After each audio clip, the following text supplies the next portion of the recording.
По завршувањето на еуфоријата во однос на тоа каде ќе потпише Меси, кога ќе потпише, каде ќе дојде за колку пари, иако ова е само почеток, денеска ќе посветам малку внимание на една ретроспектива на се она што се случуваше во изминатите 7 дена, а оние што редовно ме следат сигурно можеше да прочитаат многу од тие работи токму на оние мрежи на кои што јас ги постирам моите видеа, ги постирам моите анализи, не само во однос на она што е соцнет медија, туку и во однос на она што се однесува до ПВС Скопес или официјалната единствена пења од Македонија во ФК Барселона, бидејќи сето ова некако беше поврзано со ФК Барселона, имаше многу големо влијание во однос на оние случувања за да бидеме во тек и за да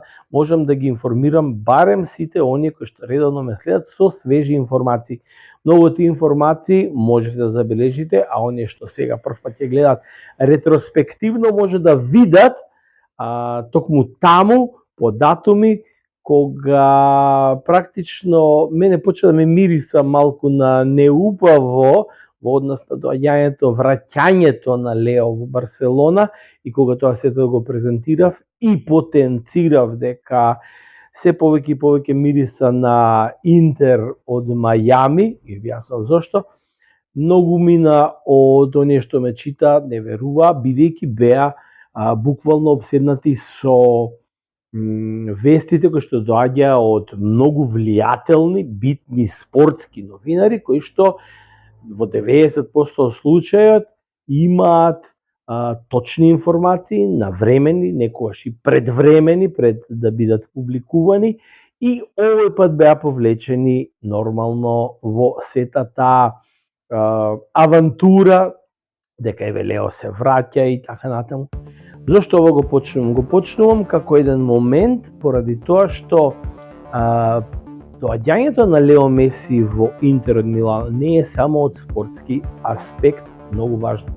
Јас преку 35 години се занимавам со адвертајзинг, работам во маркетинг во едни од најголемите агенции во светот, како франшизи на Балкан што функционира од Estimate, Saatchi, New Moment, Idea Plus, каде што буквално низ работата научив и ден-денска учиме. Нормално сето тоа се развива, посебно маркетингот и адвертајзингот со новите достигнувања одат прогресивно, експресно бргу и научив како да гледам на работите и од тој аспект. Психологијата е многу важна, спортскиот ефект е многу важен, но кога на сето тоа ќе се додаде и оној аспект адвертајзинг, бизнис, маркетинг, економија, тогаш големата слика може да биде многу голема и реална, вистинска. Тогаш може да бидете и визионер и да имате една перспектива, еден чекор пред другите, да предпоставите со многу поголема точност како ќе заврши некој проект. Во случајот, тоа беше проектот Лео Меси. Уште минатата недела токму на тоа обрнав внимание. Следете ги изјавите и гледајте ги ликовите. Погледнете го доаѓањето на Хорхе во Барселона, неговиот татко, средбата со Лапорта. Чекајте ја пресконференцијата на Чави за да му го видите ликот и да ги сложите зборовите, и сето ова кога ќе се додаде она што го знаете, што е како концепт кој што го живее најдобриот фудбалер на планетава постојано во изминативе 20 години, да кажеме, тогаш големата слика е веќе пред нас. Ова не е потрес само во светскиот фудбал, како што кажав, ова се помрднување на границите и во адвертајзингот, во маркетингот. Имено сега допрва ќе видите како еден лик менува многу нешта со нормално својата активност, со она што луѓето го промовираат во однос на адвертајзингот во концептот кој што се вика проект Лео Меси. Имено, станува збор за најслабиот клуб во МЛС, Американската сокер лига, односно фудбалска лига. Станува збор за многу помалку пари од кои што ги нудеа саудиците. Станува збор за нешто што ќе кажете, па како тогаш ги помрднаа границите на маркетингот. Токму така. Девид Бекам, клуб кој што постои само 5 години, пред 3 години го купува за 20 милиони долари. Вредноста пред да се објави веста за Лео Меси е 450 милиони долари на истиот клуб. И по самото објавување на веста, веќе клубот се проценува на 1.200.000.000. Од еден полусиромашен клуб, но со релативно добра вредност, пополека станува ултра богат клуб во рамките на нивната лига, а сега допрво ќе ги пробива и границите на севкупниот спорт фудбалски. Ќе кажете 54 милиони по сезона. Во однос на 1.200.000.000 која што нудеа саудиците, тоа е смешна сума. Но, заработката од Адидас, кој што има доживотен договор со Лео Меси, и процентите од продажбата на сите продукти сега во МЛС лигата, Apple TV, кој што е главен спонзор на франшизата МЛС во светот, во светски рамки, вклучува и процент од секој нов претплатник кој што сега ќе се активира за да следи МЛС лигата, за кој што имаат подготвено и специјален пакет. А тоа може да го видите колку нови претплатници ќе има низ лајковите кои што ги добиват по социјалните мрежи. Имено, пред објавата на информацијата дека Лео доаѓа во Мајами, клубот на социјалните мрежи едвај број 900.000 следбеници. За неполни 24 часа достигнува 6,4 милиони следбеници. Сега веќе практично таму ќе се барат и новите претплатници на сите оние мрежи кои што директно ќе ги пренесуваат натпреварите од МЛС лигата. Значи, сето тоа допрва сега почнува. Резултатот првичен, стално велат во адвертајзингот, од кога ќе внесете нов продукт, треба да пројдат 3 месеци за да ги забележите првите резултати. А валидните резултати кои што може да ви остават еден момент на подоцна разглобување на нова политика и трасирање на патеката каде сега ќе го носите производот, може да го видите дури после 6 месеци. Овде, за неполни 24 часа, се распродадоа сите можни билети на скоро 30 клуба во МЛС лигата на кои ќе им гостува Интер од Мајами. Сите. Не постои веќе слободен билет, а пред објавата на информацијата имаше 1 тон билети кои што се наоѓа од 30 до 150 долари. Распродажбата траеше во вредност од 300 до 800 долари просечно, а некаде достигнуваше и по 1000 и нешто долари. Сега веќе на црно се бара од 3 до 5000 долари влезница за надпревар во кој што може да го гледате Интер од Мајами. Најслабиот клуб во МЛС лигата. Уште еден показател што и како се развива адвертајзингот во однос на ефектот Лео Меси во МЛС лигата. Ваков сличен потрес направи 70-тите години Пеле кога дојде во Космос. Тоа кратко траеше, таа лига подоцна сгасна, се формираше МЛС франшизата. Џорџ Бест играше во Американската сокер лига, Јохан Кројф, тоа се сеќавам, бев мало дете и не ми беше јасно зашто заминува од Европа во Америка. Сето тоа направи потрес. Најголемиот потрес го направи Дейвид Бекам, кој што не само како интелигентен фудбалер, туку како и интелигентен менаџер успеа не само да ја крене вредноста на целата МЛС лига, туку и да инвестира, како што инвестираше во сегашниот негов клуб од Мајами. Барселона никој не бил поголем од клубот, ни Марадона, ни Јохан Кројф, што е легенда, ни Пеп Гвардиола, ни Ривалдо, ни Ромарио, ни Стоичков, ни Роналдиньо, ни стариот Роналдо, никој. Единствен кој што се доближи на тоа ниво беше Лео Меси. Имаше голема опасност тоа мескиен клуб да важи за се, сем за Лео Меси. И каталонското его тука постојано на некој начин го блокираше сето тоа, а навивачите беа тие кои што го правиат притисокот и некако мора да се исперат работите, еве ќе му понудиме, не може да чека, не знае, мислам, од една страна, иако сум фан секогаш искрен најувач, ќе бидам прецизен и ќе бидам брутално искрен, ќе кажам дека има голема група, дружина кои што не го посакуваат Лео да биде дел од враќањето негово. Направи пресметката и со враќањето на Алемани, замина па се врати, Џорди Кројф, сето тоа е дел од концептот за да се исперат работите, да бидеме сите чисти, рацете испрани, а Лео не може да чека. Не е фер. Човекот направи се и факт е дека него не го интересираат парите, со тоа докажа дека не заминува во Саудиска Арабија. А зошто токму Интер Мајами? Тоа го распостелив многу пред остатокот од светот, воопшто да почне да го става на листа, а сега ќе го повторам на некој начин. Зошто токму Интер Мајами?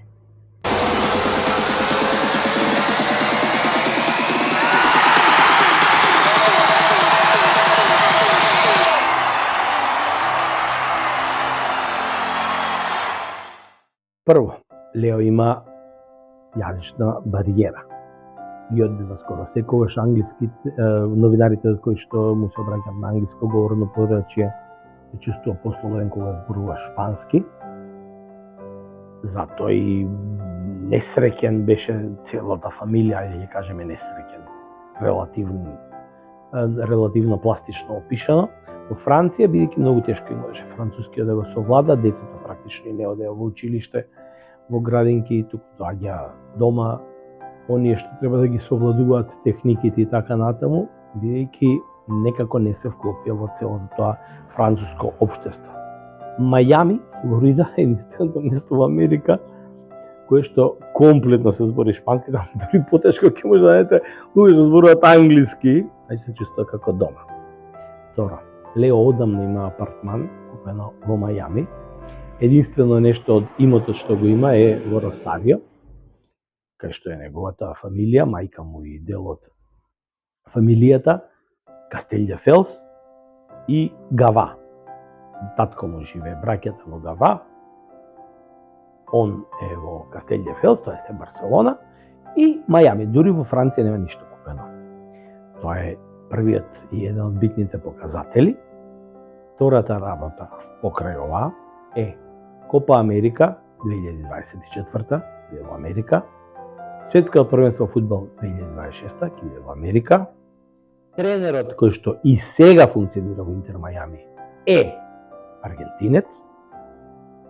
Очекувам, дури тоа го кажав, го повторам, дека во наредната година 2 ќе донесе покрај тоа што некои негови познаници, како на пример еве Алба може да дојде предвид, Луис Суарес, иако каже дека има договор со Гремио, Луис Суарес следната сезона го завршува договорот сигурно и можно е да дојде во Интер Мајами.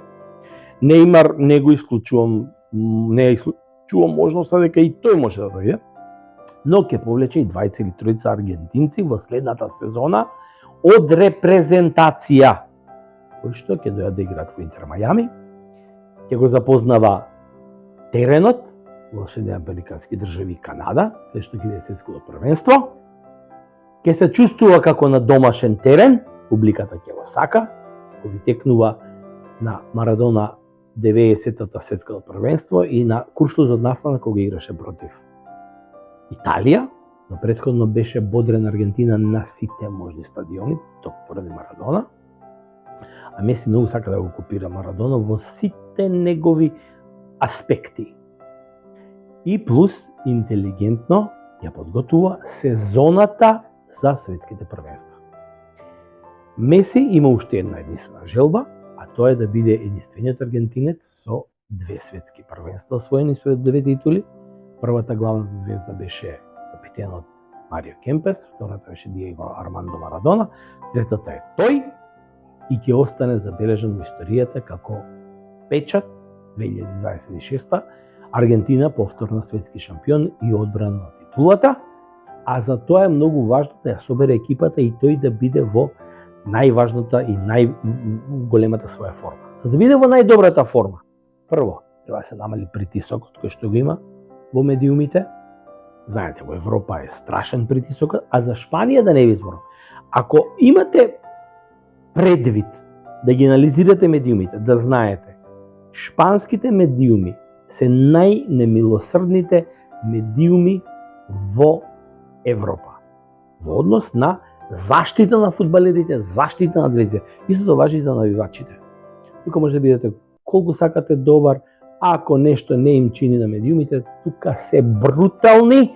Во Англија, да, има такви работи, но секогаш фудбалерите се најчесто заштитени. И се внимава до која граница се оди. За другите земји воопшто да не зборам. Значи, подалеку од европскиот притисок, сталожено, мирно подготовка за светското првенство 2026. Се има освоено тој човек во однос на индивидуалните награди, во однос на клубските награди, во најсилните лиги во светот, во Европа и во светски рамки. Тоа е еден од аспектите зошто токму во Интер Мајами, а не во Саудитска Арабија. Igor Filevski Show, Friday 8 p.m.